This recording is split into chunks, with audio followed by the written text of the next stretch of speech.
रुक करेंगे राजधानी रायपुर का, जहां पर बस संचालकों का धरना प्रदर्शन जारी है। अपने परिवार के साथ धरना दे रहे हैं बस संचालक। 40% किराया बढ़ाने की मांग कर रहे हैं। डीजल के दामों में जिस तरीके से बढ़ोतरी हो रही है, उनका कहना है कि जिस अनुपात में डीजल पेट्रोल के दाम बढ़ रहे हैं, उसी अनुपात में किराया भी बढ़ाया जाए। 13 जुलाई से निश्चितकालीन बंद की चेतावनी दी है। 14 जुलाई को खारून नदी में जल समाधि की धमकी भी दी है बस संचालकों ने।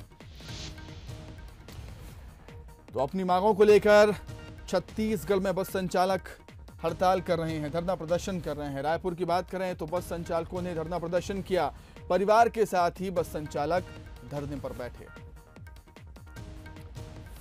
तो इस पर अधिक चर्चा के लिए हम सीधे रुख करेंगे हमारे न्यूज एडिटर अभिषेक शुक्ल का। अभिषेक, बस संचालक चाहते हैं कि किसी भी तरीके से सरकार उनकी मांग मान ले। धरना प्रदर्शन हो रहा है, परिवार के साथ धरने पर बैठे हुए हैं और जल समाधि की भी यहां पर चेतावनी दी है बस संचालकों ने। क्या कुछ अपडेट, अभी क्या कुछ तस्वीरें वहां पर देख रहे हैं आप? बिल्कुल दीपक, हड़ताल पर बस संचालक बैठ चुके हैं और कई दिनों तक सरकार से बातचीत के बाद आखिरकार इन्होंने अब हड़ताल पर जाने का फैसला कर लिया है। ये तस्वीरें आप देख सकते हैं, सभी हड़ताल पर बैठे हैं अपनी मांगों को लेकर। इनकी हड़ताल यहाँ पर चल रही है। हम इन्हीं से जानते हैं कि क्या इनकी डिमांड्स हैं, क्या मांगे हैं आप लोग? हमारी सरकार से मात्र दो ही मांगे हैं। किराया वृद्धि कर दें, क्योंकि 60 रुपये डीजल के रेट से आज 97 रुपये पहुँच गया है। हमारे आय से भी अधिक खर्च हो रहे हैं।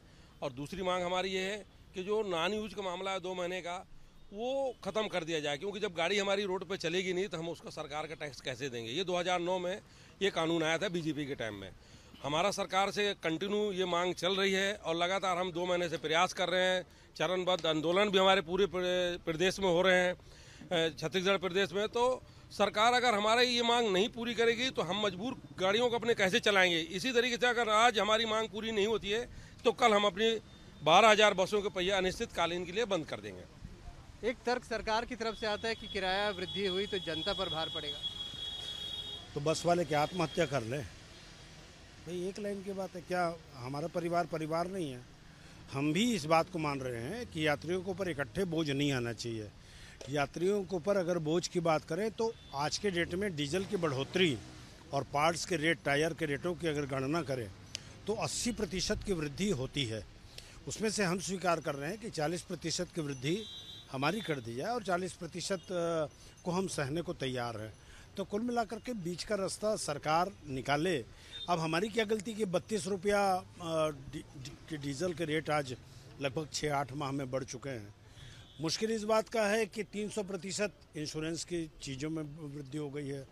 तो आखिर कुल मिलाकर के बलि का बकरा या सारा बोझ तो हमारे ऊपर ही आ रहा है, बस मालिकों के ऊपर। सरकार से बातचीत हुई है, कुछ उम्मीद रास्ता निकलने की? हाँ, निश्चित रूप से हम तो उम्मीद करके ही बैठे हैं। और ये हमारा एकाएक कोई आंदोलन नहीं है। हमने सरकार के साथ बातचीत के हर रास्ते खोले। लगभग 15 दिन से हम अपनी बातचीत करने के लिए सरकार से गुजारिश कर रहे हैं। अलग अलग माध्यमों से हम बातचीत कर रहे हैं। परिवहन मंत्री जी से हमने आग्रह किया है। तो हम कोई एक दिन में बस बंद करने का फैसला नहीं लिया है। सरकार को पर्याप्त समय दिया हमने। सरकार को पर्याप्त समय दिया है सुमित, और अगर आज ये बात नहीं बनती है तो कल से 12,000 बसों के पहिए थम जाएंगे। और सबसे ज़्यादा दिक्कत जो होने वाली है आम लोगों को होने वाली, खासतौर पर ग्रामीण जनता को, जिनके लिए आवागमन का सबसे इम्पोर्टेंट जो साधन होता है ये बस ही होता है, वो बस बंद हो जाएगी।